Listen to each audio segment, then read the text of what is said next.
Ayan po, katatapos lang po ng malakas na ulan. Oh. Ari po ay makikita natin yung volume ng tubig. Oh.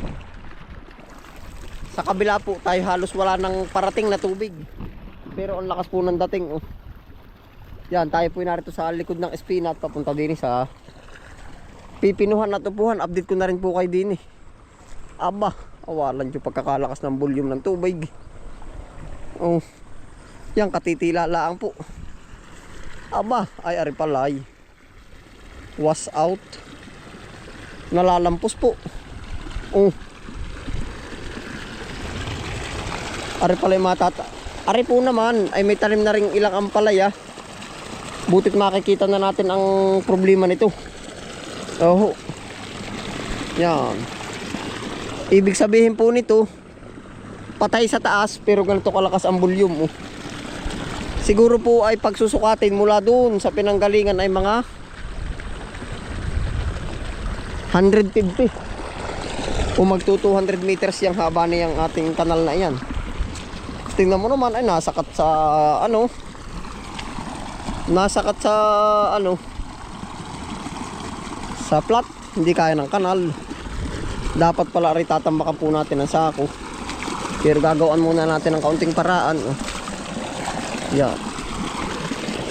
Aba, ay pagkalalim na ng bugsok. Oh. Ito yung ginawa nating kanal. Yung ating pong aanahan muna. Gamot kabayo lang muna. Gawa paraan muna ng kaunti. Oh. Laki ng volume ng tubig pala dito. Yan po yung hindi pa tunay na ulanan. Oh. Aba. Hindi patunay na ulanan. Oh. Ito kawayan na, PVC.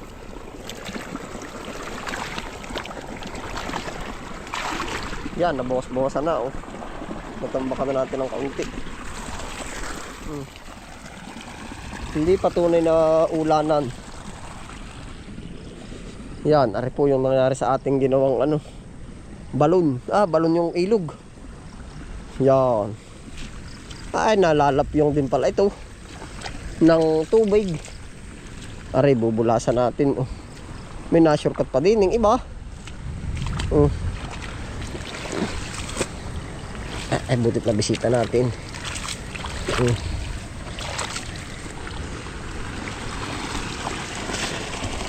Iba pa po nga po yun din ay. Oh. Lakas. Lakas po ng volume ng tubig. Oh. Yan. Ari yung upo natin, hindi pa po naitaas. At gawa naman sa naghahangin. Upo. Ari pala ay. Kalakas. Nabunga na pati yung upo. Oh. Yan, ari po yung pailog. Pupuntahan po natin sa pinakadulo. Ay, napipilitan na rin bumunga yung upo. Sa bagay, meron po namang upo na pagapang. Yan. Oh. Mayumi ipuan. Nagbubunga na. Oh. Yan. Oh. Aba, pagkalakas ng dating. Oh. Gana rin pa po kalakas ang volume ng tubig. Oh. Lalo nawari ko doon sa dulong-dulong ngayon. Masanting. Aray, oh, may gipot nakikita na natin ngayon lakas ng ulan. Ito mapapataas pa natin. Ay parang pulse dun, wari ko. Aba naman, pagkakapal lakas ng tubig. Yun. Oh, ay sabi na parang pulse. Oh. Oh. Yan po lahat ay nanggaling dun. Nasahod lang ng ating taniman. Ganyan po. Aba. Kalakas. Oh.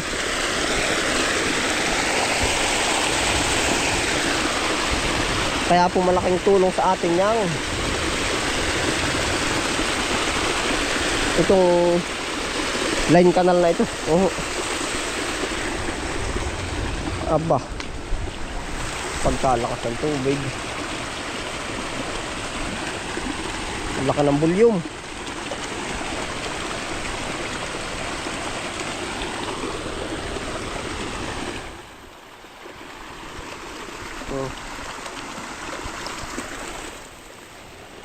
Ari po pala siguro yung makakanala natin papunta doon para hindi na lumusot dito ang tubig.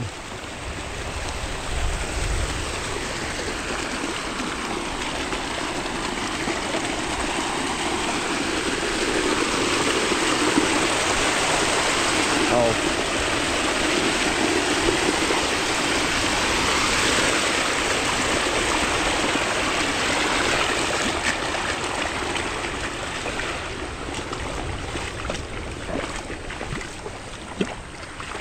Kumpleto na po yung mga upo. Yan.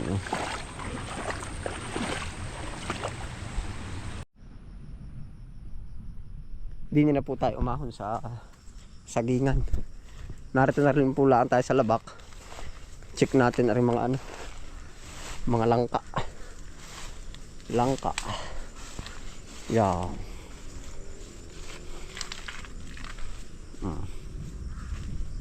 Nasaan na? Hindi pa. Parang iba.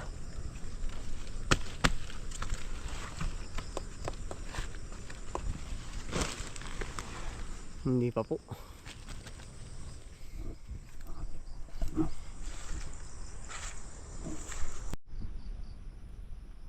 Hindi pa naman po na ano yung langka, oh. Hindi pa. Ay, diretso na din sa kabilang banda din. Bye bye.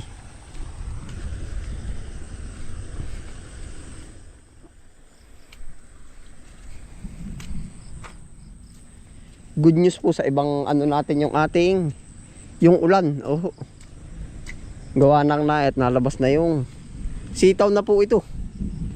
Oh. Yan. Pakita ko po sa inyo yan. May sitaw na tayo dyan. Yan. Sa isa nang nangiti, oh. Yan. Sitaw. Yan, naputok na, oh. Pabor ang malakas na ulan. Nakita pa natin yung ano po, yung pinaka magiging problema natin. Oh. Sitaw. Sitaw. Yan, sitaw. Diretso po tayo dun sa pipino. Ito po naman lahat may mga kanal, oh. Yan na po ang ganap din sa ating taniman.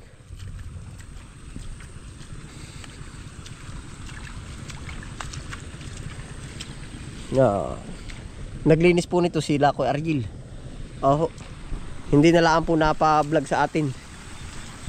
Nilinis yan nila ko Argil po.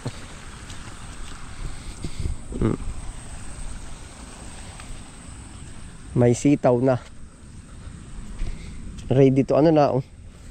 Mas masarap sa mata, ang linis. Oh. Pero yan po ay mukhang hindi pinag-anuhan. Ilang araw din po yan bago natapos linisin. Yan.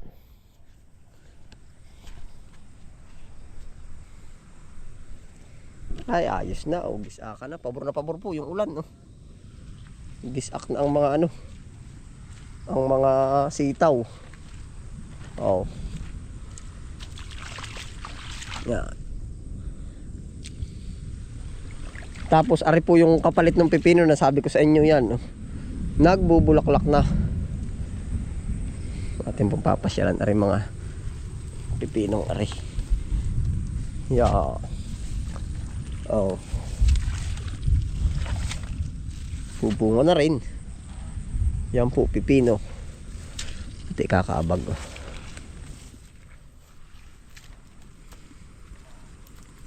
Wala, taas sa kayo.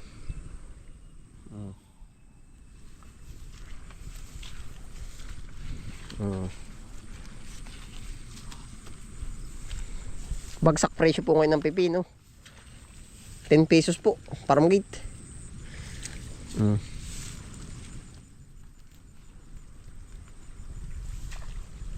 About po naman pala sa pipino natin, tumining tayo dyan sa 30 per kilo. Yan, kaya ayos din po. Siguro po, ang estimated para nasa kulang-kulang 1,000 kilo. Ay di palagay na natin 800, 8 times 3, yun. 24 po, ang naisakat na yan, naisalta.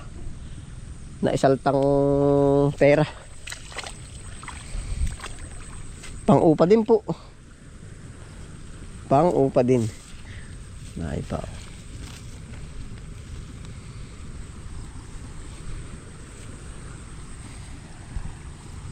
Yan, narin na po uli yung kanal natin. Oh. Kulang pa sa palalim, oh, sa paumbok. Kailangan po mas sigit na taasan pa.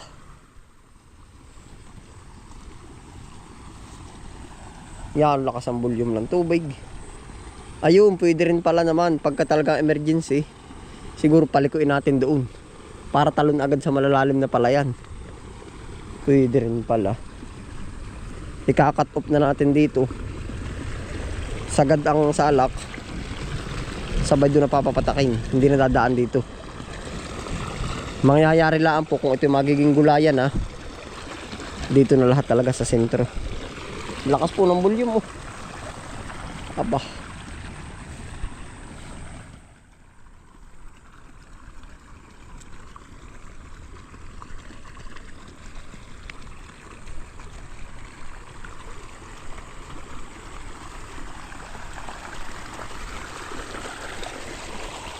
Yan, epekto po ng malakas na ulan.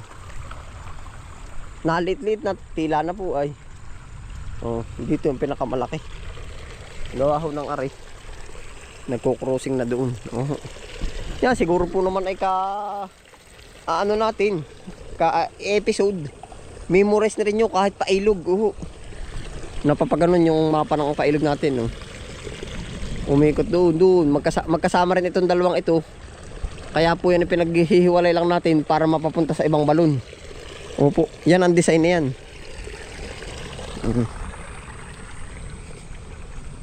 Umaapaw ay. Yan. Ari po pala yung umaapaw din kanina. Oh. Bilbak din na yun. Nung kalakasan ng ulan. Yan. Pantay po ang ating kanal para wala nang sasabitan. Oh. No.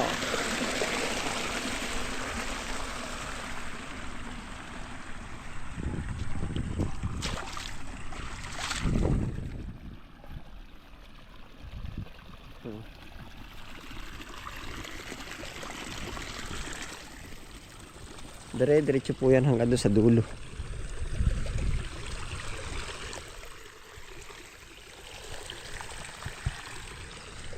Yung maganda po ngayon, nakita na nga natin yung mga dapat natin baguhin doon. At yan po yung ginawa natin ay tag-araw ay. Yun po ang kaanohan naman yan. Kaibahan. Oo. Kung mapansin nyo po yung mga sako na yan, panalak yan dito sa balon. Pagka yung tag-araw. Yo. May bridge na maliit.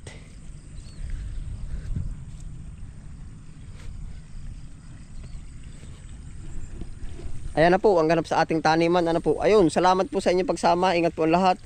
Happy lang po. Bye.